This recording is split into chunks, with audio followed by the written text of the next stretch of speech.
Section 409 हमारे ज़ाब्ता फौजदारी के जो तहत है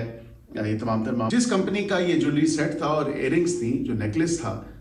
जो कंपनी बल्गरी कंपनी है, तो दफ्तर खारजा के थ्रू जो है म्यूचुअल लीगल असिस्टेंस के थ्रू ये ख़त लिखा गया और उसकी असल जो वैल्यू है और असल जो आर्टिकल जो थे, दोनों इयरिंग्स भी और नेकलेस भी, उनका मालूम किया गया। तो उसकी वैल्यूएशन उन्होंने 3 लाख यूरोस और 80,000 यूरोस नेकलेस की और इयरिंग्स की अलग अलग बताई। और यहाँ पे बानी पीटीआई ने तकरीबन 32 करोड़ रुपए का या 33 करोड़ रुपए का जो अवाम को टीका लगाने की कोशिश की थी, ये बिल्कुल बेनकाब होकर आपके सामने आ चुकी है। और इस फैसले ने मुहर साबित की है कि चाहे वो किसी मुल्क का सरबराह क्यों ना हो, चाहे वो गरीब हो, अमीर हो, या किसी भी मकतबा फ़िक्र से वो ताल्लुक़ रखता हो, या किसी भी पोजीशन पे वो फाइज रहा हो, पाकिस्तान में कानून और आइन सबके लिए बराबर है। और अगर आप कानून तोड़ेंगे, कानून अपने हाथ में लेंगे, तो कानून अपना रास्ता खुद इख्तियार करेगा। यहाँ पे ज़रूरी बात ये थी कि ना सिर्फ इसको चोरी किया गया, बल्कि इसकी अंडर वैल्यूएशन, जो कि कौमी ख़जाने को नुकसान पहुँचाने की कोशिश की गई, कौम के पैसों पे डाका मारने की कोशिश की गई। और वो जमात और उस जमात का सरबराह जो कि इस चीज़ का प्रचार करते हैं कि एहतसाब होना चाहिए और सबका एहतसाब करने के लिए वो इक़्तिदार में आए थे, लेकिन आज वो ख़ुद भी इस तमाम तर मामले को देखते हुए कि नारा तो वो एहतसाब का और अकाउंटेबिलिटी का बुलंद करके आए, लेकिन उनकी अपनी जो हरकत हैं या उनकी अपनी जो डूइंग्स हैं, उनके दौरे हुकूमत में वो क्या रही। तो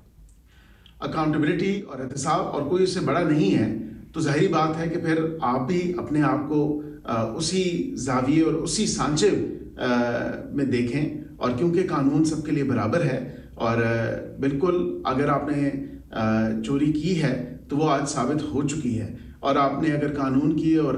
रूल्स की और आइन की जो खिलाफ वर्जी की है, वो भी वाज़ेह तौर पे आज साबित हो चुकी है। और तमाम तर 15 महीनों के जो अरसा गुजरा जिसमें ये ट्रायल कंडक्ट हुआ, उसमें वाज़ेह तौर पे ना सिर्फ गवाहान के बयानात जो हैं वो कलम बंद किए गए, बल्कि पूरा मौका दिया गया और वकील सफाई भी पेश हुए। और बानी की और उनकी बेगम के अलग अलग वकील थे, और उन वकला ने जो है अपने दलाइल पेश किए। बल्कि इफ़ एनीथिंग ये भी कहना ज़रूरी है कि उन्होंने बड़ा लेतोलाल से भी काम लिया और कोशिश की कि मज़ीद जो है तारीख पे तारीख ली जाए और एडजर्नमेंट्स ली जाएँ और एडजर्नमेंट्स सीख करते रहे। लेकिन ज़ाहिरी बात है,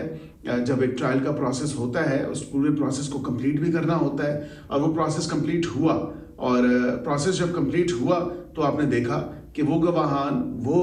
उनकी स्टेटमेंट्स जिस पे इन्होंने जरा भी की, फिर इनको पूरा सफाई का मौका भी मिला। तो ड्यू प्रोसेस और फेयर ट्रायल के तमाम तकाजे पूरे किए गए, और 15 से 16 माह तकरीबन अरसा ये ट्रायल चलता रहा, और आज इसका फैसला आया है जो कि खुशाइन फैसला है। और ये फैसला